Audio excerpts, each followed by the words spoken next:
मैं पंकज गौड़ आज आपको माइक्रोमीटर के द्वारा तारों का माप कैसे लिया जाता है उसका प्रैक्टिकल करके बताऊंगी। ये है वायर गेज। पहले हमने इसके द्वारा तारों का माप और उसके बारे में हमने जानकारी प्राप्त की थी।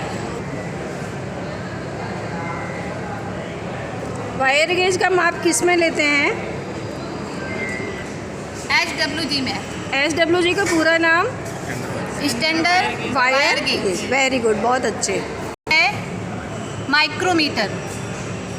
अब इसके पार्ट्स के बारे में बताऊंगी आपको। इसको थिम्बल कहते हैं, इसको थिम्बल स्केल कहते हैं, और इसको फ्रेम कहते हैं या बॉडी कहते हैं, इसको स्पेंडल कहते हैं, इसको एनविल कहते हैं। यह अपनी जगह पर फिक्स रहता है। अब हम इसके द्वारा ताप की इसमें स्केल कहाँ पे है? ये इसमें है थिम्बल स्केल और यह है मैन स्केल। ओके। इसमें न्यूनतम से न्यूनतम 0.0 mm तक का नाप ले सकते हैं। इसको हम पूरा खोलेंगे और ये 0 से 25 mm तक का माप नापता है।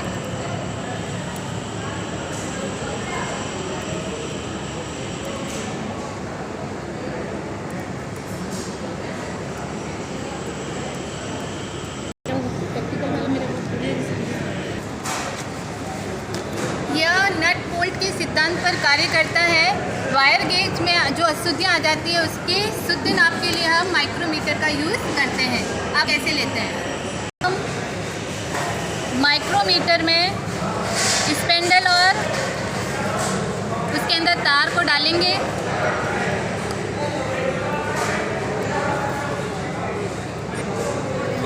अब हम इसे लॉक द्वारा इसको टाइट कर दिया ताकि तार आगे पीछे ना खिसके। अब हम इसका नाप लेंगे। माइक्रोमीटर का फॉर्मूला है main scale plus thimble scale into 0.01 mm। यह इसका अल्पतम या न्यूनतम मान है 0.01 mm। 0.01 अल्पतम मान कैसा आया? ये 0.5 भागों को 50 में बांटता है, इससे इसका मान 0.01 आया है। बोलना। अब हमने माइक्रोमीटर में इसमें तार लगा दिया है। अब इसमें हम नाप दिखा रहे हैं आपको।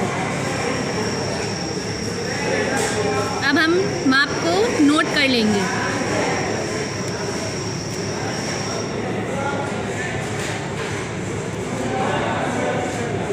अब मैन स्केल पर 2.5 माप आ रहा है। देखो आप 1, 2 और ये 2.5, ये इसका मैन स्केल रीडिंग आ रही है।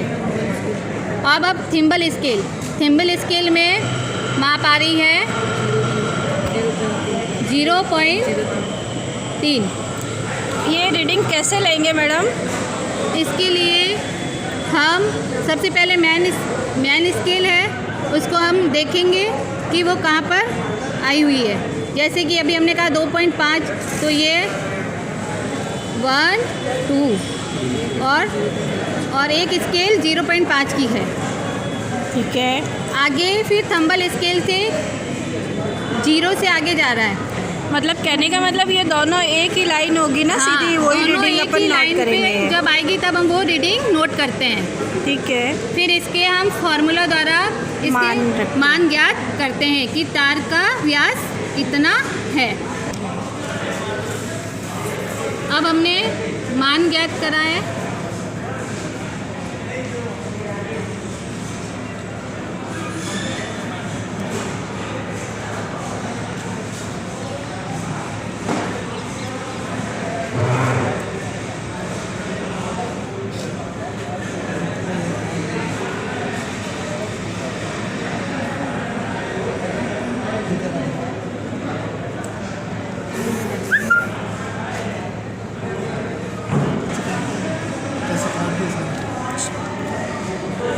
एंडिंग अंदर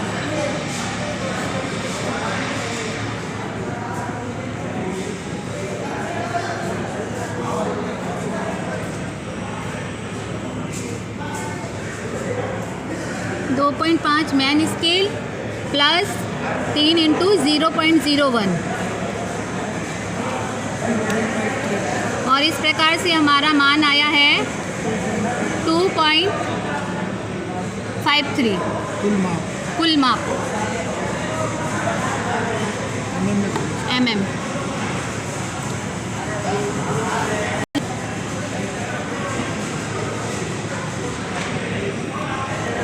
तो इस माप कुल माप आया है 2.53 mm।